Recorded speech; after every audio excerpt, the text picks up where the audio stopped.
Prologue of Gray Lensman. Recording by Phil Chenevert, Baton Rouge, Louisiana. This story was first published in Astounding Science Fiction in October, November, and December 1939 and January 1940. Gray Lensman by E. Smith. Prologue. This is not, strictly speaking, a biography. It is not, it cannot be, comprehensive enough to be called that. Nor, since of necessity it must be limited both in length and in scope, can it be called a history. It is perhaps best described as a record, the record of the activities of Galactic Coordinator Kimball Kinnison, Gray Lensman of Tellus, during the Boskonian War. Nevertheless, this record, what there is of it, is in essence biographical, and the biographer of such a man as Kinnison has a peculiar task. In one way it is easy, in two others it is difficult in the extreme. "Nuts!" he is wont to exclaim in answer to a direct question as to some particular event or situation. "Why in all the nine hells of Valeria are you still wasting time writing about me?" But eventually I get the data I need, and thus it is comparatively easy to make this work completely authentic as far as the Gray Lensman himself is concerned. It may be objected that I have recorded as fact certain minutiae which, considering what happened to the planet of the Ike, and in the light of other happenings elsewhere, cannot be known so exactly by any living entity. This objection is untenable, as profound research upon every debatable point has shown conclusively that something very similar to, if not in fact identical with, each such detail must have occurred. Of the two great difficulties, one lies in the selection of material. The story of Kimball Kinnison easily could, and really should, fill a dozen encyclopedic spools. It is a galactic shame and an almost impossible undertaking to compress it into one 2-hour tape. The other sticking point is the diversity of my audience. For in the first galaxy alone there are millions of planets, peopled by races as divergent in mentality and in physique as they are far apart in space. Some races will read this chronicle from printed pages. Some will see it, some will hear it. Some will both see it and hear it.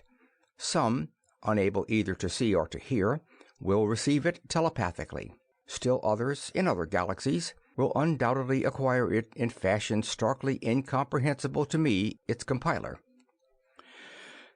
Nevertheless, races of intelligent beings already know Kinnison well, since his fame has spread north, south, east, west, zenith, and nadir, to the 6 points of the three-dimensional galactic inductor compasses of 2 galaxies. On the other hand, many know him not at all. Many have never heard of Tellus, nor of Sol, our planet sun, even though it was upon that proud planet of this our Solarian system that the Galactic Patrol came into being. Indeed, it is inevitable that this biography will in days to come be of interest to races which, inhabiting planets not yet reached by the cosmic survey, have not even heard of the Galactic Patrol, to say nothing of knowing its origin and its history. In view of the above inescapable facts, and after a great deal of thought and care, I have decided to write this prologue, which will summarize very simply that which is already most widely known, namely, the happenings up to and including the first phase of the Boskonian War. Even that condensation, however, leaves me all too little space in which to do justice to the part that Kimball Kinnison played in enabling the civilization of the Galactic Council to triumph over the monstrous culture of Boskone. With the understanding, then, that the more informed mentality may skip from here to Chapter 1, I proceed. Should I begin with Arisia? That forbidden planet, whose inhabitants, having achieved sheerly unimaginable heights of philosophical and mental power, withdrew almost completely into themselves, leaving traces only in galaxy-wide folk tales and legends of supermen and gods? Probably not. I should, it seems to me, begin with Earth's almost prehistoric bandits and gangsters, gentry who flourished in the days when spaceflight was mentioned only in fantastic fiction. Know, then, that for ages law enforcement lagged behind law violation because the minions of the law were limited in their spheres of action, while criminals were not. Thus, in the days following the invention of the automobile, state troopers could not cross state lines. Later, when what were then known as the G-men combined with the various state constabularies to form the national police, they could not follow the stratosphere planes of the lawbreakers across national boundaries. Still later, when interplanetary flight became commonplace, the planetary guards were at the same old disadvantage. They had no authority off their own worlds, while the public enemies flitted unhampered from planet to planet. And finally, with the development of the inertialess drive and the consequent traffic between hundreds of thousands of solar systems, crime became so rampant as to threaten the very foundations of civilization. Then the Galactic Patrol came into being. At first it was a pitiful enough organization. It was handicapped from within by the usual small but utterly disastrous percentage of grafters and criminals, from without by the fact that there was then no emblem or credential which could not be counterfeited. No one could tell with certainty that the man in uniform was a patrolman and not an outlaw in disguise. The second difficulty was overcome first. One old-time patrolman had heard of the Arisians. He visited their planet and, this should be a saga by itself, persuaded those masters of mentality that they should help right against wrong, at least to the extent of furnishing a positive means of identification. They did, and still do, the lens. Each being about to graduate as a lensman is sent to Arisia, where, although the candidate does not then know it, a lens, a lenticular jewel composed of thousands of tiny crystalloids, is built to match his individual life force. While no mind other than that of an Arisian can understand its functioning, thinking of the lens as being synchronized with, or in exact resonance with, the life principle, personality, ego, call it what you will, of its owner, will give a rough idea of it. It is not really alive as we understand the term. It is, however, endowed with a sort of pseudo-life, by virtue of which it gives off its strong, characteristically changing polychromatic light as long as it is in circuit with the living mentality for which it was designed. It is inimitable, unforgettable. Anyone who has ever seen a lens, or even a picture of one, will never forget it, nor will he ever be deceived by any possible counterfeit or imitation of it. The lens cannot be removed by anyone except its wearer, without actual dismemberment of that wearer. It shines as long as its rightful owner wears it, and in the instant of its owner's death it ceases forever to shine. And not only does a lens refuse to shine if any impostor attempts to wear it, any lens not in circuit with its owner kills in a space of minutes any other who touches it, so strongly does its pseudo-life interfere with any life to which it is not attuned. Also, by virtue of that pseudo-life, the lens acts as a telepath through which its owner may communicate with any other intelligence, high or low, even though the other entity may possess no organs either of sight or of hearing as we know these senses. The lens has also many other highly important uses, which lack of space forbids even mentioning here. Having the lens, it was an easy matter for the patrol to purify itself of its few unworthy members. Standards of entrance were raised higher and higher, and as it became evident that it was to a man incorruptible, it was granted more and ever more authority. Now its power is practically unlimited. The lensman can follow the lawbreaker wherever he may go. He can commandeer any material or assistance whenever and wherever required. The lens is so respected throughout the Galactic Union that any wearer of it may at any time be called upon to act as judge, jury, and executioner. Wherever he goes throughout the universe of civilization, he not only carries the law with him, he is the law. How are these lensmen chosen? An Earthman myself, and proud of the fact that Tellus was the cradle of galactic civilization, I will describe only how Tellurian lensmen are selected. Upon other planets the methods and means vary widely, but the results are the same. Wherever he may be found, or however monstrous he may appear, a lensman is always a lensman. Each year, 1,000,000 boys are picked by competitive examination from all the 18-year-olds of Earth. During the first year of training, before any of them set foot inside Wentworth Hall, that number shrinks to less than 50,000. Then for 4 years more, they are put through the most poignantly searching, the most pitilessly rigid process of elimination possible to develop, during the course of which every man who can be made to reveal any sign of unworthiness or of weakness is dropped. Of each class, only about 100 win through to the lens, but each of those few have proven repeatedly, to the cold verge of death itself, that he is, in every sense, fit to wear it. Of those who drop out alive, most are dismissed from the patrol. There are many splendid men, however, who for some reason not involving moral turpitude are not quite what a lensman must be. These men make up the organization, from grease monkeys up to the highest commissioned officers below the rank of lensmen. This fact explains what is already so widely known, that the Galactic Patrol is the finest body of intelligent beings yet to serve under one banner.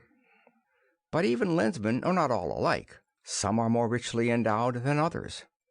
Most lensmen work more or less under direction, that is, they have headquarters, and at the completion of one investigation or project are assigned to another by the port admiral. Occasionally, however, a lensman shows himself to be of such outstanding ability, even for a lensman, that he is given his release.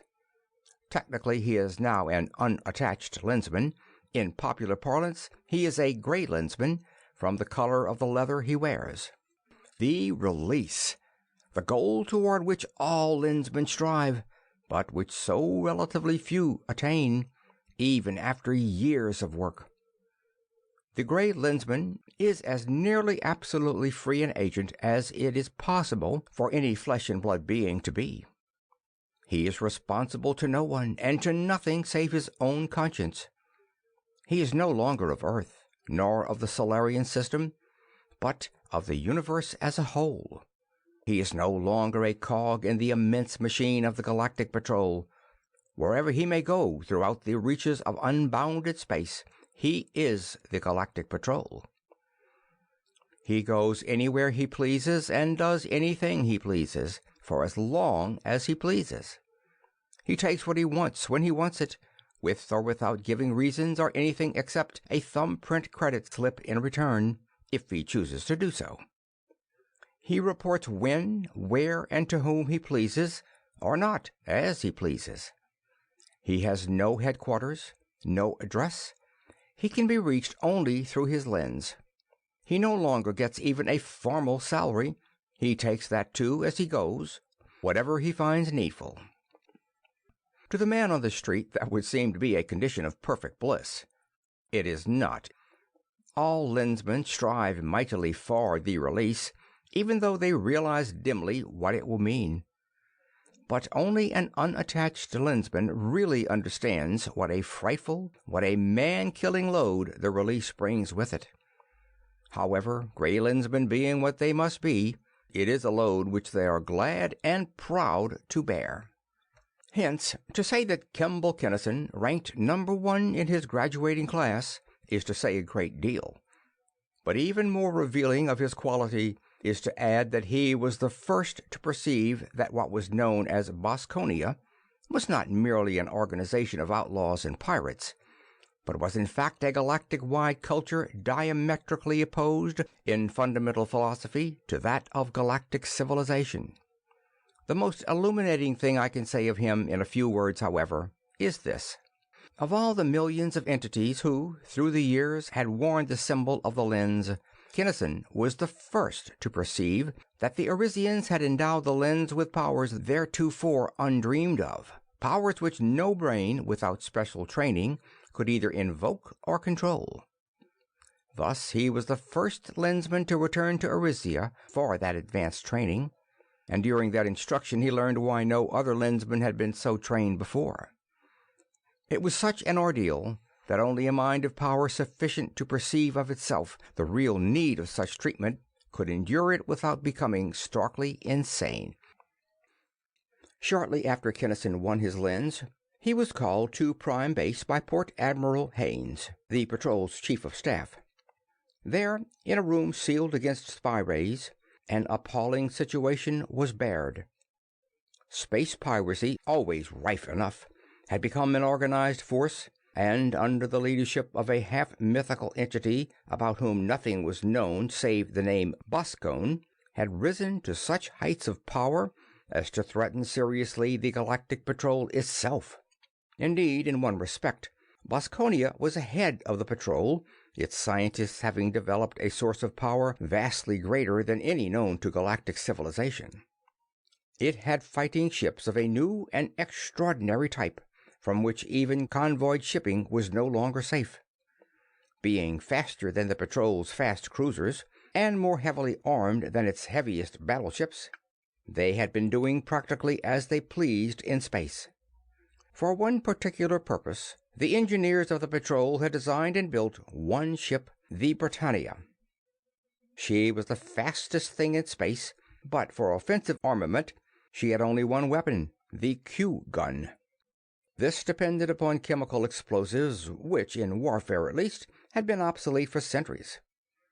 Nevertheless, Kinnison was put in command of the Britannia, and was told to take her out, capture a pirate war vessel of late model, learn her secrets of power, and transmit the information to Prime Base with the least possible delay. He was successful in finding and in defeating such a vessel. Peter Van Buskirk led the storming party of Valerians, men of remote Earth-human ancestry, but of extraordinary size, strength, and agility because of the enormous gravitation of generations of life on the planet Valeria, in wiping out those of the pirate crew not killed in the combat between the two vessels. The Britannia's scientists secured the required data, but were unable to report immediately to Prime Base, as the pirates were blanketing all available channels of communication. Boskonian ships were gathering for the kill, and the crippled patrol ship could neither run nor fight. Therefore, each man was given a spool of tape bearing a complete record of everything that had occurred, and after setting up a director by chance to make the enemy ship pursue an unpredictable course in space, and after rigging bombs to explode her at the first touch of a ray, the patrolmen paired off by lot and took to the lifeboats. The erratic course of the cruiser brought her near the lifeboat in which Kinnison and Van Buskirk were, and there the pirates attempted to stop her. The ensuing explosion was so violent that flying wreckage disabled practically the entire personnel of one of the attacking ships, which did not have time to go free, inertialess, before the crash. The two patrolmen captured the pirate vessel and drove her toward Earth. They reached the solar system of Valentia before the Boskonians blocked them off, thus compelling them again to take to their lifeboat. They landed upon the planet Delgon, where they were rescued from a horde of Catlans by Worsel, a highly intelligent winged reptile, a native of the neighboring planet of Valentia. By means of improvement upon Valantian thought screens, the three destroyed most of the overlords of Delgon, a sadistic race of monsters who had been preying upon the other people of the system by sheer power of mind.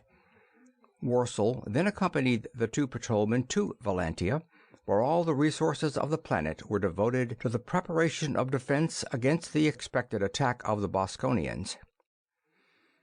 Several other of the Britannia's lifeboats reached Valentia, guided by Worsel's mind working through Kinnison's mind and lens.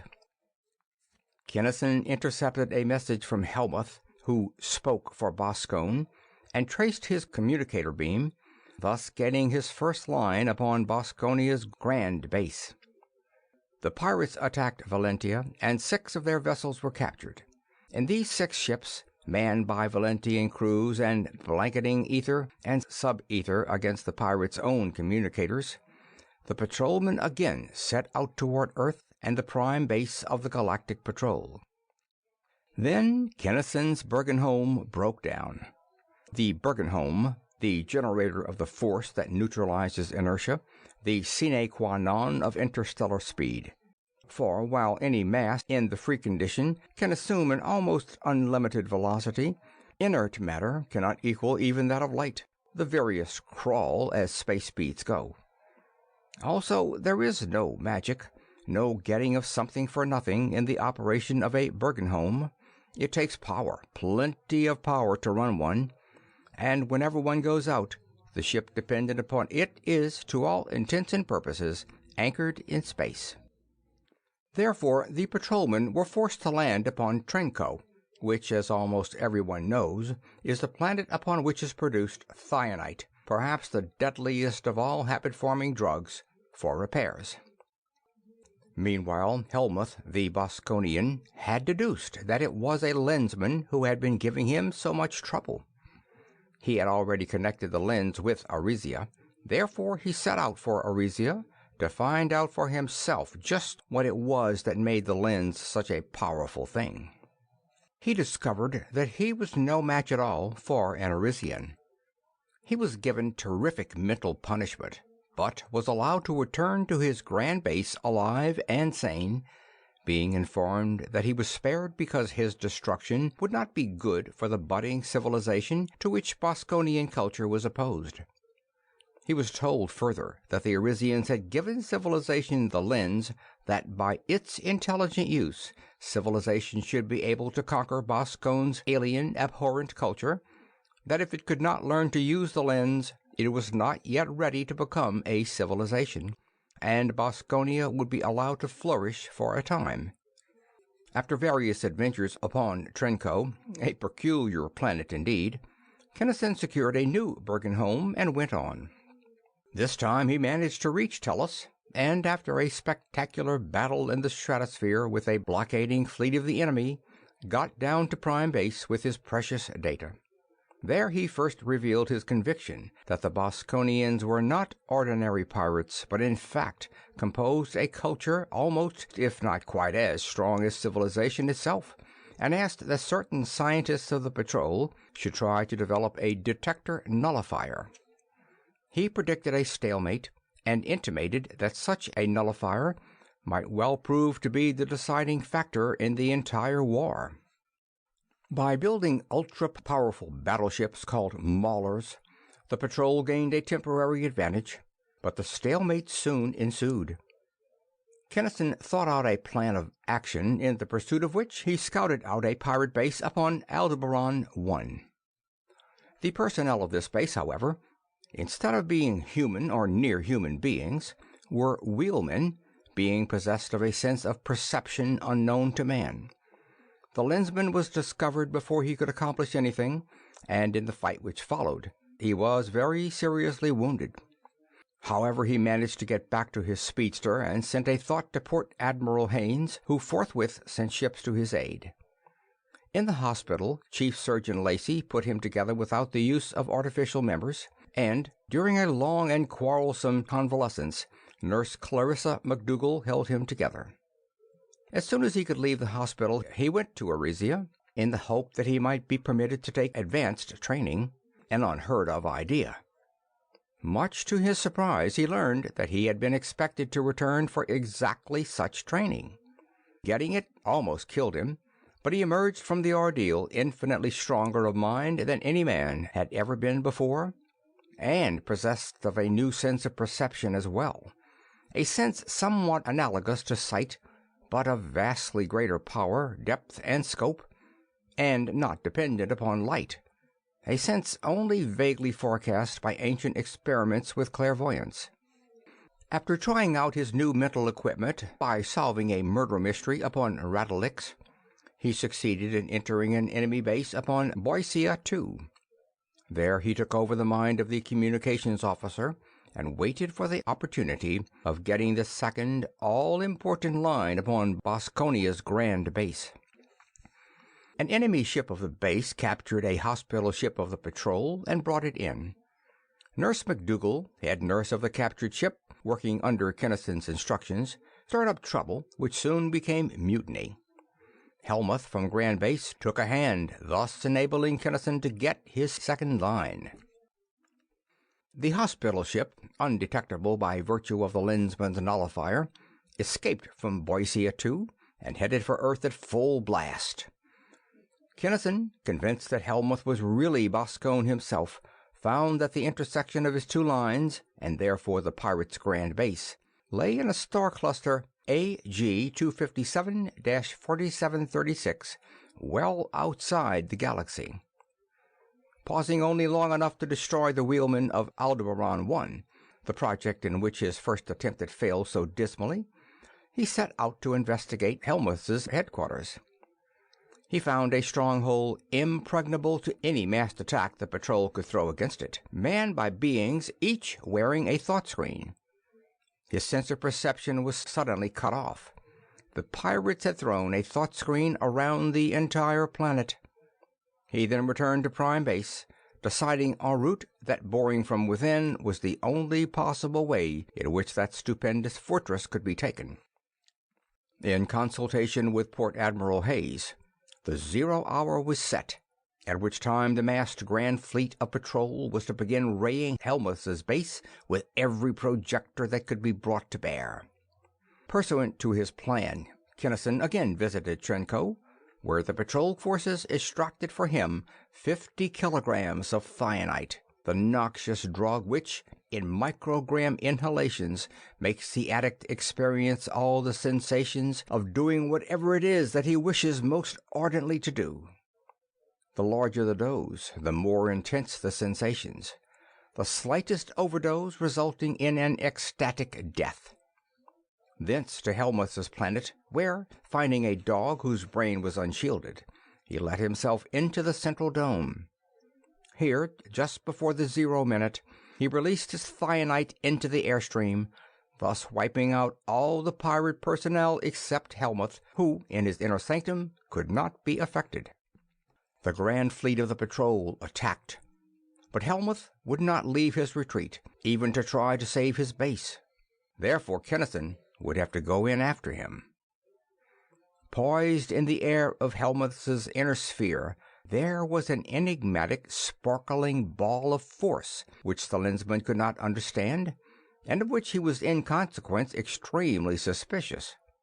But the storming of that quadruply defended inner stronghold was precisely the task for which Kinnison's new and ultra-cumbersome armor had been designed, and in the Gray Lensman went.